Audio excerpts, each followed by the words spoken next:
তাদেরকে মনে হয় আমরা ডেকেছি সংলাপের জন্য। তাদের যে তত্ত্বাবধায়ক সরকার বা নির্দলীয় নিরপেক্ষ সরকারের দাবি, সেটি দেশে যেমন সমর্থন পায় নাই, আন্তর্জাতিক অঙ্গনে যাদের হাতে পায়ে ধরেন তারা নিয়মিত গিয়ে দেন দরবার করেন, তাদেরও কারো সমর্থন পায় নাই। সেটি দেশেও মাঠে মারা গেছে এবং আন্তর্জাতিক অঙ্গন থেকেও সেটি প্রত্যাখ্যাত হয়েছে। স্বাধীন নির্বাচন কমিশন ইউরোপিয়ান ইউনিয়নের প্রতিনিধিদলকে আমন্ত্রণ জানিয়েছে একটি অবাধ, সুষ্ঠু, নিরপেক্ষ নির্বাচন অনুষ্ঠানের লক্ষ্যে বর্তমান সরকার নির্বাচনকালীন সরকার হিসেবে দায়িত্ব পালন করবে।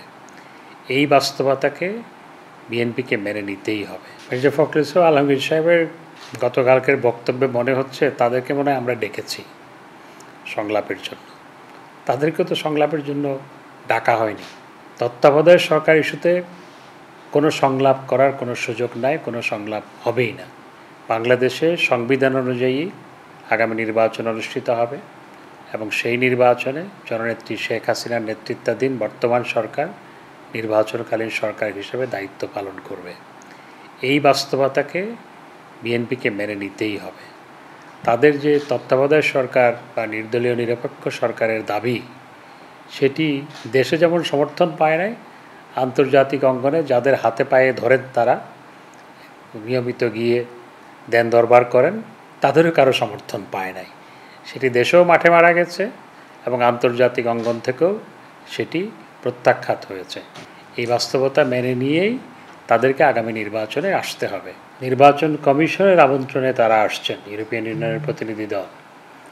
এতে এটাই প্রমাণিত হয় নির্বাচন কমিশন একটি অবাধ, সুষ্ঠু, অংশগ্রহণমূলক, নিরপেক্ষ নির্বাচন করার লক্ষ্যেই তারা ইউরোপিয়ান ইউনিয়নের প্রতিনিধি দলকে আমন্ত্রণ জানিয়েছে এবং সেই আমন্ত্রণে সাড়া দিয়ে ইউরোপিয়ান ইউনিয়নের প্রতিনিধি দল আসছে এবং তারা যেটি পর্যবেক্ষণ করবে বলে বলেছে সেটি হচ্ছে ইলেকশন অবজারভার পাঠানো, সেটা নিয়ে প্রস্তুতি সহ নানা বিষয়গুলো, সেগুলো তারা দেখবেন। একই সাথে বিভিন্ন রাজনৈতিক দলের সাথেও বৈঠক করবেন।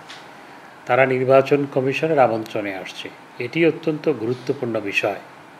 অর্থাৎ নির্বাচন কমিশন অত্যন্ত স্বাধীনভাবে কাজ করে এবং সেই স্বাধীন নির্বাচন কমিশন ইউরোপিয়ান ইউনিয়নের প্রতিনিধিদলকে আমন্ত্রণ জানিয়েছে একটি অবাধ, সুষ্ঠু, নিরপেক্ষ নির্বাচন অনুষ্ঠানের লক্ষ্যে তাদেরকে অবজারভার পাঠানোর উদ্দেশ্যে তাদেরকে আমন্ত্রণ জানিয়েছে।